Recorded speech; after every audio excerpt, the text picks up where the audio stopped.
Peggy 18.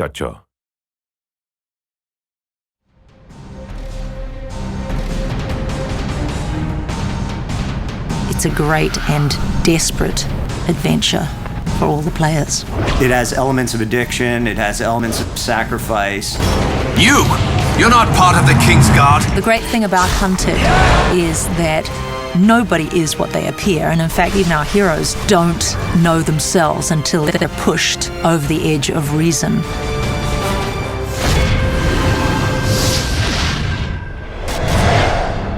I became fascinated with the Mayans and this concept of this race of people that were so powerful and so organized as a culture that they were invading all of the outlying areas, rounding up all of the people, dragging them back to their temples and sacrificing to their gods. And so we took that concept and put it into a fantasy world. And you had your adventurers. If their goal was to try to stop that from happening, it became very interesting. They are interfering with my slave. Because the Mayans didn't see themselves as evil. They saw themselves as doing what was right to their own gods. When you think somebody's rotten to the core, and then all of a sudden you relate to them and you understand them. That's the beauty of Hunted. So the characters are being led at the beginning of the game by Seraphin to try to solve this mystery. Let's start with a favor. Seraphin is a spirit guide who sets our heroes off on their quest. She is asking for the help of Caddoc and Allura to go on this mission, essentially for her, and save the humans from a terrible demise. The people are being taken, there's a strange liquid in the world, there's creatures addicted to it. And Seraphin's really encouraging the players to figure out what's going on and try to stop it from happening. My physical body is on the move, and I fear many humans will be slaughtered. Time is not eternal. Seraphin is a spirit guide, but she also is a physical presence, so she can appear and then vanish, and they can hear her thoughts. I know what you seek. She has a love-hate relationship with Caddoc and Allura.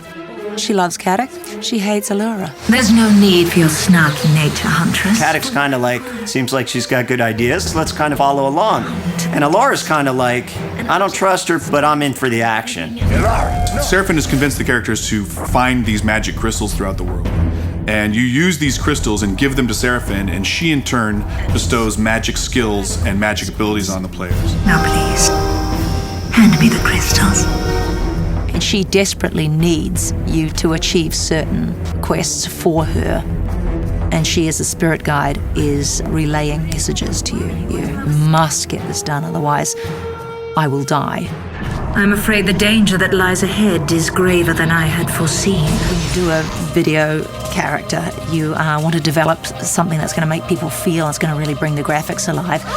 Grow accustomed to it in time. I want you to feel the danger. I want to put a chill down your spine when she's saying it's cold. You know, I want people to feel that it's cold. I want you to feel the terror. I want that quest to feel real to you. Oh, you must trust me. The sooner we put an end to this unnerving, the better. The more you unravel the mystery, the more you get sort of a different angle on what you were being told to do and why. There's plenty of clues along the way, and we very delicately place those throughout the world.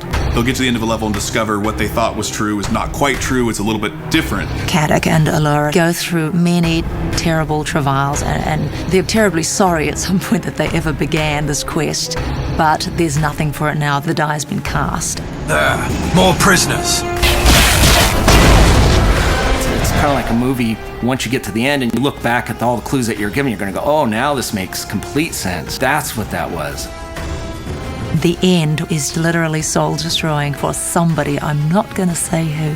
And the cycle will continue.